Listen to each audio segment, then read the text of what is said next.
Shalom saudaraku yang terkasih dalam Tuhan kita Yesus Kristus. Kembali kita merenungkan kebenaran mengapa Yesus datang untuk mati dan menderita di atas kayu salib. Yaitu alasan berikutnya, yaitu untuk meraih kebangkitannya sendiri dari kematian. Sekali lagi, untuk meraih kebangkitannya sendiri dari kematian.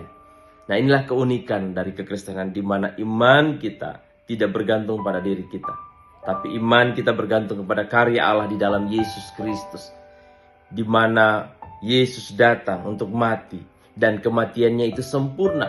Sempurna untuk menebus dosa-dosa saudara, sempurna untuk mengambil murka Allah yang seharusnya saudara dan saya pikul, yang saudara dan saya tanggung.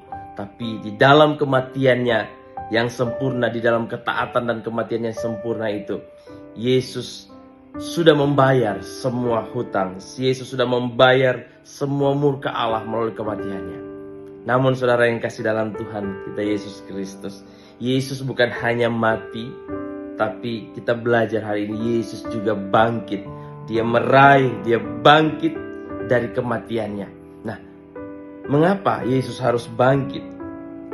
Dalam 1 Korintus 15 ayat 17-20 di sini dikatakan, dan jika Kristus tidak dibangkitkan, maka sia-sialah kepercayaan kamu dan kamu masih hidup dalam dosamu.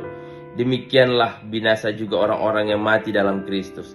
Jikalau kita hanya dalam hidup ini saja menaruh pengharapan pada Kristus, maka kita adalah orang yang paling malang dari segala manusia. Tetapi yang benar bahwa Kristus telah dibangkitkan dari antara orang mati sebagai yang sulung dari orang-orang yang telah meninggal. Saudara, ternyata tanpa kebangkitan maka sia-sialah hidup saudara. Tanpa kebangkitan maka Allah akan menganggap semua kematian karya Yesus di atas kayu salib semuanya gagal. Semuanya gagal karena Yesus tidak dibangkitkan.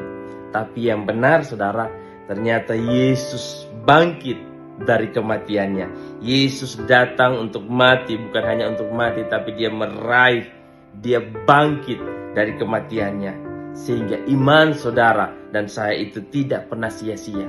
Tadi dikatakan di sini, tanpa kebangkitan maka sia-sialah kepercayaan saudara, dan kita semua masih hidup di dalam dosa. Ya, tanpa kebangkitan Kristus, sekali lagi, kita semua masih hidup dalam dosa. Sia-sia kita pergi beribadah, sia-sia kita berbuat baik, sia-sia semua kita hidup karena Yesus tidak dibangkitkan.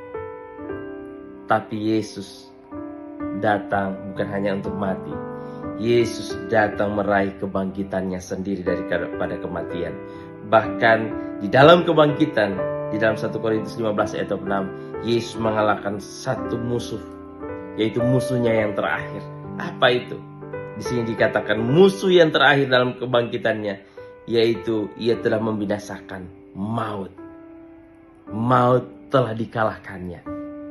Maut telah ditaklukkannya. Kematian, maut yang paling ditakuti oleh hidup manusia, yaitu maut, itu sudah dikalahkan.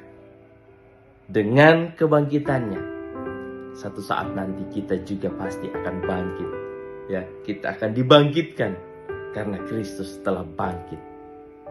Demikian firman Tuhan kita hari ini. Sekali lagi, inilah iman orang Kristen, di mana iman kita tidak bergantung kepada diri kita. Siapakah kita? Kita adalah orang berdosa, kita orang-orang yang malang. Tapi oleh karena karya Allah dalam Yesus Kristus, Yesus datang bukan hanya untuk mati buat saudara dan saya, tapi Yesus juga bangkit sehingga iman saudara tidak pernah sia-sia. Shalom, Tuhan memberkati kita semua.